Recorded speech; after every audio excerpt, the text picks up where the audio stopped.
I saw a dream actually come to life, like right in front of me in a matter of 2 years. And I think of the place like that. You know, they just created what we all drew in all junior high, just our dream house with trannies all over it, or rails going all up and down it, or whatever we drew. Like, we all had the dream, whether we put it down or not. Like, it was there, and these dudes just did it.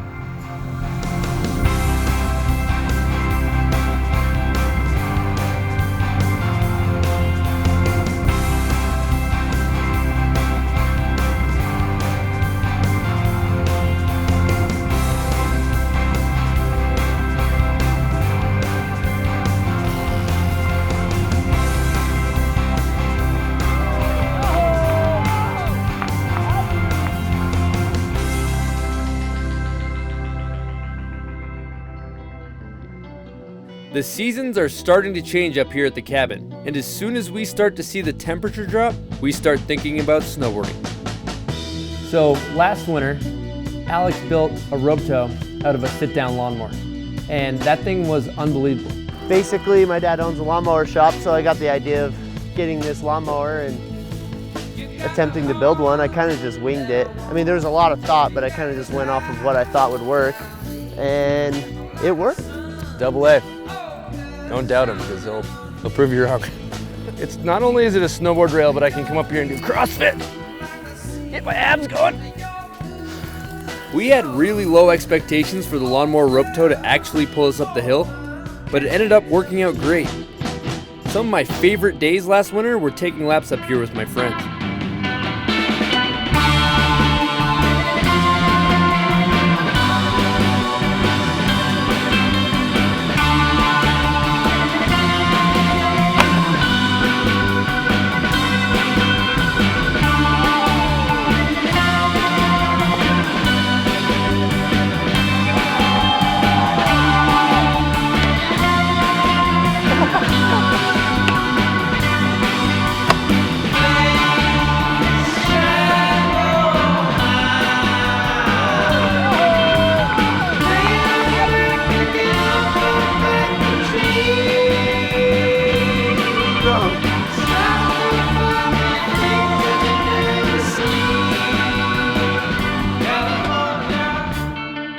We had tons of good times on it, and it was everything we could have imagined.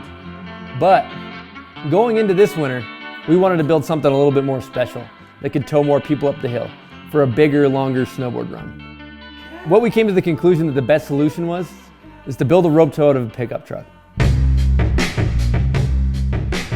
And here we have it, 1976 Ford F-150.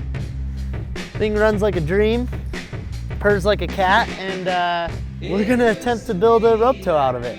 I've had enough times where I look at Alex and I'm like, yeah, you're out of your mind, that's not gonna work. Now I actually have faith in what he's gonna make. What you're looking at there is detailed dimensions on our rope tow frame. As you can tell, it's very meticulously calculated, and really the plan is there is no plan. This thing's pretty bitchin'. I got it for $800 and bought it from a really rad cowboy kid, and thing runs great. The plan is basically put in second gear, pop the clutch, and like have some sort of like bracket holding the gas pedal at the speed we want. So we're gonna drive this truck from Salt Lake today up to the cabin. It's not registered. Hopefully we don't get pulled over.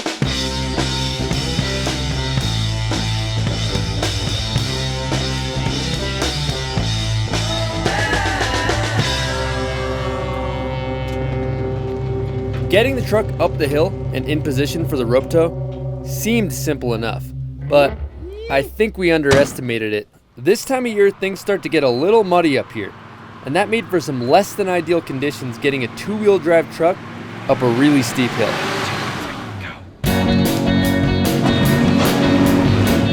So that didn't work. Plan B, come up in the morning, drive the truck up when the ground's frozen, did not work. We got a winch now, we got a tree, we got a truck, we got a muddy hill. In theory, the winch should pull the truck to the top of the hill if all goes according to plan. It never goes according to plan though, so we'll see.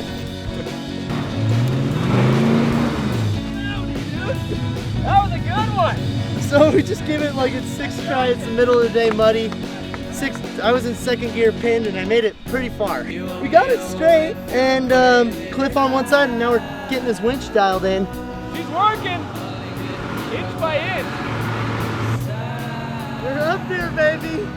So test one of the winch worked. We got it up the hill, to the top of the muddy hill, but it's a little too far to the left, so we got to move it about 5 feet over to the right.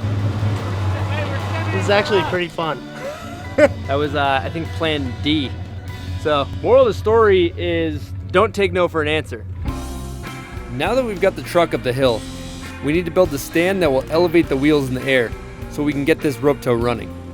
Alex seems to have some type of plan, and I'm just following the lead. I'm a little worried about the structural integrity of these welds. Kind of looks like a little kid playing with Play-Doh.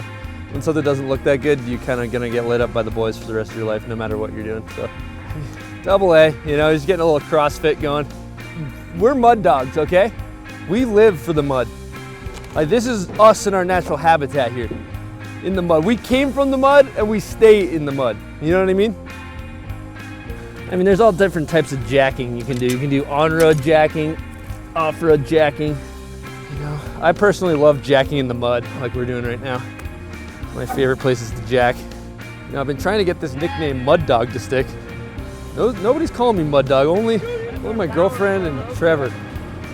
You guys can just start calling me Mud Dog. Instead of my name being like Chris Grenier at the bottom of the screen, it just says Mud Dog. That's what we're looking for. Good work. I'll tell you, there's no job too big for the Mud Dog. That's how we do it. That's how we do it. We had a huge list of projects that needed to be finished before winter came. Number one on our list was to build a mountain bike trail. Once again, no idea what we were doing, but we just went for it, and it started to take shape.